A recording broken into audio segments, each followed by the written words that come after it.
সর্বশেষ যে ব্যক্তি জাহান্নাম থেকে মুক্তি লাভ করবে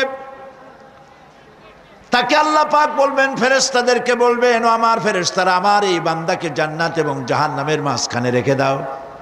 জান্নাত এবং জাহান্নামের মাঝখানে লোকটি যখন থাকার জায়গা পাবে, সে জান্নাতের দিকে তাকায়া দেখবে আর কাঁদতে থাকবে।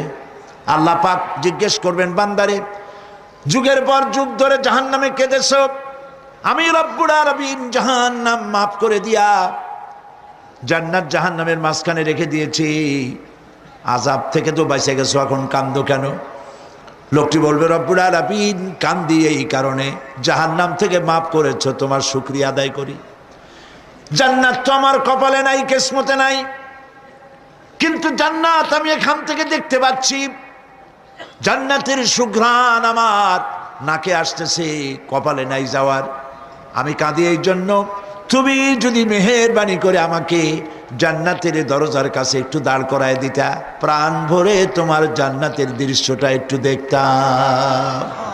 আল্লাহ পাক তার আরজি পূরণ করবেন, বলবেন, যাও, ফেরেশতাদের বলবেন, এর জান্নাতের দরজার কাছে দাঁড় করায় দাও। জান্নাতের দরজার কাছে দাঁড়িয়ে লোকটি আবার কান্না শুরু করবে। আল্লাহ পাক প্রশ্ন করবেন, এবার কান্দো কেন? লোকটি বলবে, রব্বুল আলামিন কান্দি এই কারণে, জান্নাতের এই দরজায় দাঁড়ায়া জান্নাতের অফুরন্ত নেয়ামত কিছুই ভালো করে দেখা যায় না, শুধু অল্প জায়গা দেখি। যদি তুমি আমারে দয়া করে জান্নাতের মাঝখানে দাঁড় করায় দিতা, চতুর্দিকে তাকায়া তাকায়া দেখা কলিজারে ঠান্ডা বানাইতাম। তবে আমি ওয়াদা করি, জান্নাতের কোনো নাজ নেয়ামত, কোনো ফল আমি খাবো না, ধরবো না, সইব না। একটুখানি মেহেরবানি করে মাঝখানে দাঁড় করাইয়া দাও, জান্নারে ঠান্ডা করি। আল্লাহ রব্বুল আলামিন ফেরেশতাদের বলবেন, আমার এই বান্দারে জান্নাতের মাঝখানে দাঁড় করাইয়া দে।